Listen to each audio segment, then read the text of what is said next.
Hello all, welcome to study 20 of the Solving Studies to Improve Chess Calculation. This time I bring you a position co-authored by two Russians, Nicolaî Kralin and Anatoly Georgevich Kuznetsov. Uh, I think this position is very interesting. It's white to play and to draw. Again, you can watch the guide if you haven't done so. And after the countdown, I will see you back with the solution. Have fun.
And here we are. And let's start with the right move. This is not an easy one, but I will forgive you if you haven't found it, because there is a small detail over here that makes the study brilliant, but at the same time very hard to fully solve it. And the right move is G6, exclamation mark. Of course, at the beginning, we can analyze the position, and white is fighting for a draw because it's impossible to stop the a pawn from promoting to a queen, that's for sure. So we need to more or less build some kind of fortress to place ourselves in a stalemate positions. That's more or less the goal over here. So we want to ideally place our pawns and king over there and then lock it all with my pawn. So white has no more moves, and after that is the stalemate. So basically, that's the main idea. How can white achieve that? Of course, bringing the king out of this fortress is not a good idea. Just allows black to be fast with the queen, and then the king can simply take the pawns while the king has a lot of space to go around. So our own idea as white is to help the stalemate, not to make it more hard. So basically here we are facing king h4 or g6, so it's a 50-50 choice, but only one it's good, and it's very hard to understand which one.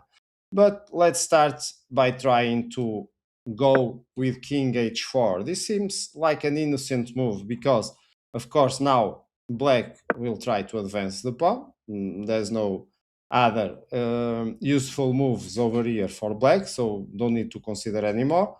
The king moves again, so the idea for white is to have four more moves to establish a stalemate. Of course, here black can't do stupid things like, for example, checking our king like g6, with the idea if the king takes, then we will promote and have time to come with the queen. Of course, we are going to grab all pawns, and after a while it will be an easy win for black.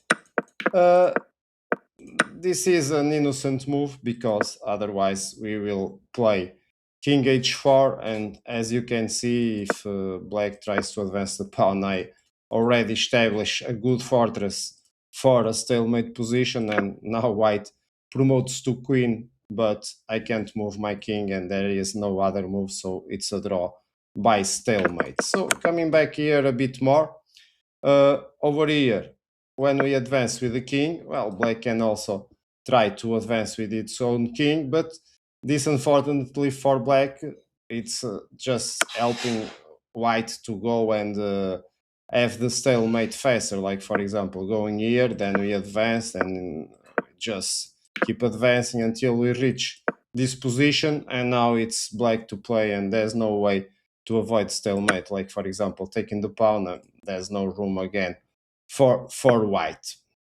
So coming back, when we reach this position, of course, black is winning and will keep advancing the pawn. So now white to play again, going with the same moves. Next, white intends to go with the 3 pawns to advance.